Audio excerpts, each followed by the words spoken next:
ऐसे पंडित जी के पास आए हैं जो ज्योतिषी हैं, एस्ट्रोलॉजर हैं और सबसे ज़बरदस्त बोलते हैं, वक्ता भी हैं, हर चीज़ों पे बेबाकी से बोलने वाले लोग हैं। जरा बात करते हैं आज आगामी विधानसभा चुनाव को लेकर के मनीष कश्यप का भविष्य क्या है। तो देखिए, ये जो हमारे साथ ऐसे शख्सियत बैठे हुए हैं जिनका नाम राजेंद्र दुबे जी हैं और ये बिहार में जाने जाते हैं, इनका पहचान बिहार लेवल में है, नेता अभिनेता सारे लोग जानते हैं। चलिए बात करते हैं बिना देरी किए हुए इनसे। और क्या लगता है मनीष कश्यप के ऊपर जो आरोप लगा है, प्रत्यारोप लगा है, आपने देखा होगा पहले भी, आयांश का मैटर हो, चाहे लोकसभा में उन्होंने अनाउंसमेंट किया था 10 रुपया से लेकर लोगों ने 10,000 तक चंदा दिया, पैसा लेके जाना आना, भारतीय जनता पार्टी में ज्वाइन करना, पता ना किस बात पे डील हुआ, एमएलसी पे या मेंबर ऑफ पार्लियामेंट पे, तमाम ऐसी चीज़ हुई, कहानियाँ हुई। आप उनको अब कैसे देखते हैं आगामी विधानसभा चुनाव को देखते हुए? सबसे पहले तो आपका भी स्वागत है। आपने मनीष कश्यप के विषय में हमसे बात किया है कि मनीष कश्यप का भविष्य क्या हो सकता है। देखिए, मेरे विचार से मनीष कश्यप को समाज ने बहुत पहले से अपनाने का काम किया, यानी समाज ने उनको हीरो बनाया, लेकिन वे इतना ना परिवर्तन कर लिए अपने आप में जो उन्हें नहीं करना चाहिए था। जैसे निर्दलीय उम्मीदवार के रूप में चुनाव लड़ना, फिर बीजेपी को ज्वाइन करना, फिर बीजेपी को छोड़ देना, यह उनके भविष्य के लिए ये अच्छा नहीं दिख रहा है। कहा गया है कि परिवर्तन संसार का नियम है, लेकिन हमें अपने जीवन में बहुत अधिक परिवर्तन भी करने की आवश्यकता नहीं है। अभी जैसे बीजेपी को वो ज्वाइन किए थे, उनको बीजेपी में रहना चाहिए, बीजेपी को अपना सब कुछ अपना दिखाना चाहिए कि मैं एक कर्मठ व्यक्ति हूँ, मैं एक कर्मठ व्यक्तित्व का स्वामी हूँ, अथवा मैं किसी भी कार्य को कुशलता से कर पा रहा हूँ या करता हूँ। लेकिन 6 महीना इस पार्टी में रहेंगे, 6 महीना उस पार्टी में रहेंगे, उससे उनकी जो छवि है वो धूमिल हो रही है। उन्हें वैसा नहीं करना चाहिए। उनको किसी भी एक पार्टी को ज्वाइन करना चाहिए और उसी पार्टी के साथ रहना चाहिए और धीरे धीरे जो है उसमें आगे बढ़ना चाहिए। बड़ा पब्लिक का सवाल था, एक बात बताइए, मनीष कश्यप क्या आप एजुकेटेड पर्सन मानते हैं उनको?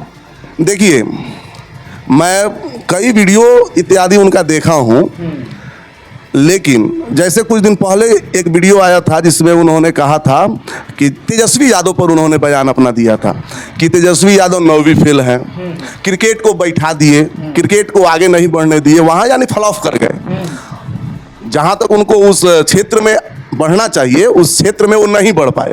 ठीक है, तो मैं मानता हूं कि मनीष कश्यप सिविल इंजीनियरिंग का कोर्स जो है वो किए हुए हैं, सिविल इंजीनियर है, लेकिन आज वो क्या कर रहे हैं? यदि तेजस्वी यादव 9वीं फेल हो करके और क्रिकेट इत्यादि में सफल नहीं हो पाए और राजनीति में आ गए, यानी अपने कर्म पथ को उन्होंने क्या किया? बदल दिया, परिवर्तन कर लिया। परिवर्तन ही संसार का नियम है, इस आधार पर उन्होंने परिवर्तन तो कर लिया। लेकिन यदि मनीष कश्यप की आप बात करते हैं तो मनीष कश्यप यदि सिविल इंजीनियर होकर और पत्रकारिता का कार्य कर रहे हैं तो कहीं ना कहीं ये उनकी योग्यता को भी, मतलब योग्यता न्यून होना यह दर्शा रही है। अच्छा, को बात बताइए, 2024 में लोकसभा चुनाव था, आपने देखा हर जगह गए, भाषा को संबोधित कर रहे थे, लोगों से बात कर रहे थे। जो महिला उनको अभिषेक की, पैसा दी, उनके साथ क्या हुआ? उनके भावनाओं के साथ क्या हुआ? देखिए, उनके भावनाओं के साथ इन्होंने बिल्कुल गलत किया।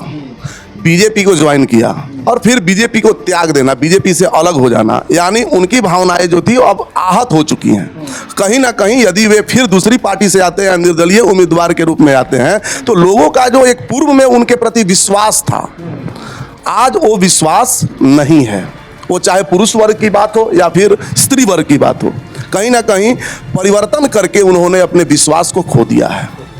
अच्छा, आगामी विधानसभा चुनाव आने वाला है, एकदम आप लोग देख रहे हैं क्षेत्र में हर नेता, हर विधायक, पूर्व प्रत्याशी लोग जा रहे हैं, लोगों से बात कर रहे हैं, लेकिन आप उम्मीद किसको देखते हैं आने वाले भविष्य में? देखिए, हम ना बीजेपी को सपोर्ट करते हैं और ना कांग्रेस को सपोर्ट करते हैं। समाज हित का जो कार्य करता है हम उन्हीं को सपोर्ट करेंगे।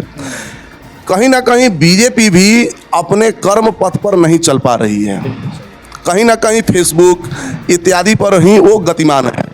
ठीक है, लेकिन यदि कोई व्यक्ति विशेष आता है, पार्टी को छोड़िए, यदि कोई व्यक्ति विशेष आता है और उस व्यक्ति की कार्यशैली यदि अच्छी है, वो समाज हित का कार्य करता है।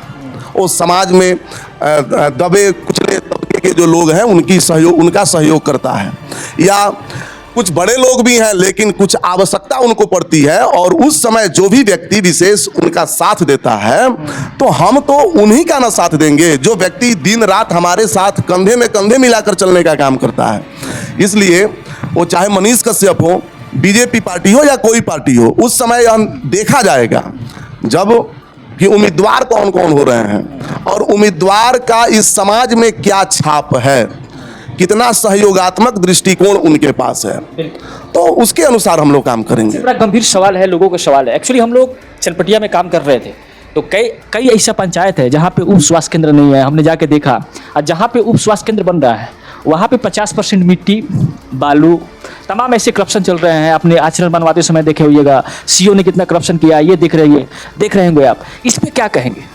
देखिए, करप्शन का जो बात है, हाँ, अपने विधानसभा में बहुत जगह ऐसा देखा जा रहा है कि जैसे अभी हम ही लोग के गांव में हम लोग जहाँ बैठे हुए हैं, यहाँ पीसीसी निर्माण कार्य हुआ है, लेकिन देखा जा रहा है पीसीसी बंद तो गया, ढलाई तो हो गई, लेकिन जैसे 5-7 दिन उस पर गाड़ी इत्यादि चली, हल्के वाहन ही चलने पर उसके जो गिट्टी इत्यादि थे और उसके जो बजड़ी इत्यादि थे वो धीरे धीरे निकलने का काम कर रहे हैं। तो कहीं ना कहीं यह पीसीसी का निर्माण तो हो गया, ठेकेदार इत्यादि जो थे या विधायक जी थे या जिनके माध्यम से भी हुआ, उनका जो पीसी इत्यादि था वो तो मिला, लेकिन समाज के लिए वो अच्छा नहीं हो पाया।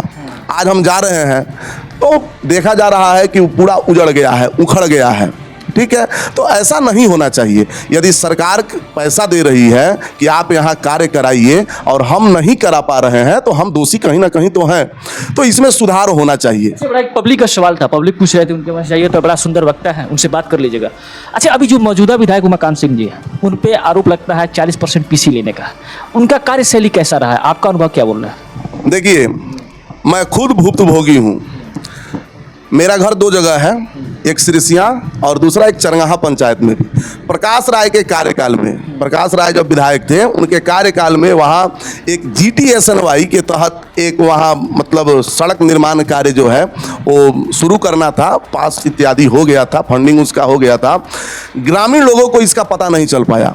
उस समय वहाँ की मुखिया थी पतसिया देवी और पति शिव बालक महतो, और उस समय चनपटिया के उस समय के वर्तमान विधायक जो थे वो श्री प्रकाश राय जी थे। उस रोड को, उस सड़क को जहां वो निर्धारित था वहां नहीं बनवा करके उसको दूसरे जगह बनवा दिया गया और गलत तरीके से उस पर पैसा भी उठा लिया गया। पैसा तो मिल गया, लेकिन इस विषय में मैंने उमाकांत सिंह से भी कई बार बात किया, लेकिन उन्होंने मुझे आश्वासन दिया, लेकिन उनका आश्वासन जो था वो झूठा निकला। उन्होंने आश्वासन दिया कि 2 दिन 4 दिन या 2 महीना 4 महीना में आपके यहाँ रोड जो है बन जाएगा। यदि उसका फंडिंग नहीं होता है, चूँकि 1600 स्क्वायर फीट उसकी दूरी थी, तो उन्होंने कहा कि यदि नहीं बनता है फंडिंग के माध्यम से तो मैं वहाँ अपने निजी कोष से 500 या 800 स्क्वायर फीट में मैं उस धीरे धीरे उस सड़क का निर्माण मैं करवा दूंगा। लेकिन पता नहीं कि उन्होंने इस पर संज्ञान नहीं लिया, उन्होंने कार्य को नहीं किया। अन्य जगह भी उनके माध्यम से जो रोड इत्यादि बनवाए गए हैं वो मतलब चलंत हैं, मतलब कभी भी उजड़ सकते हैं या उजड़ भी रहे हैं। तो इस तरह हम कह सकते हैं कि पीसी के पर्सनल कमीशन के लिए उन्होंने भी गलत कार्य किया है और गलत कार्य को बढ़ावा देने का भी कार्य किया है। एक तरह से हम ये कह सकते हैं कि विधानसभा में उनके कार्यकाल से ऐसे मीडिया इत्यादि या फेसबुक इत्यादि के माध्यम से जो है लोग उनकी झूठी प्रशंसा जो है वो कर रहे हैं कि कहो दिल से उमाकांत सिंह फिर से, लेकिन मैं इसका समर्थक नहीं हूँ क्योंकि उनकी कार्यशैली जो है वो अच्छी नहीं है। अच्छा, बात बताइए, आगामी विधानसभा चुनाव आने वाला है, आप किसके सपोर्ट में रहिएगा, किसके साथ रहिएगा? देखिए, मैंने पहले भी आपको बताया कि टिकट किसको किसको मिल रही है, किस पार्टी से कौन आ रहा है और वह पार्टी समाज हित का है कि नहीं। यदि समाज हित का नहीं है तो हम अपना प्रतिनिधि उसे क्यों चुनेंगे? जो व्यक्ति चुनाव जीतने के बाद एक बार भी हमारे पंचायत या हमारे गांव में नहीं आता है या आता है तो बड़े तबके के लोगों के पास आता है, वहां फोटो इत्यादि शूट करता है, फिर चला जाता है, तो फिर वैसे प्रत्याशी को मैं वोट देने वाला नहीं हूं। और जहां तक हो सकेगा हमारे संपर्क के जो लोग होंगे, मैं उन्हें भी बाध्य करूंगा कि आप ऐसे उम्मीदवार को वोट नहीं दे जो समाज का कार्य नहीं करता है।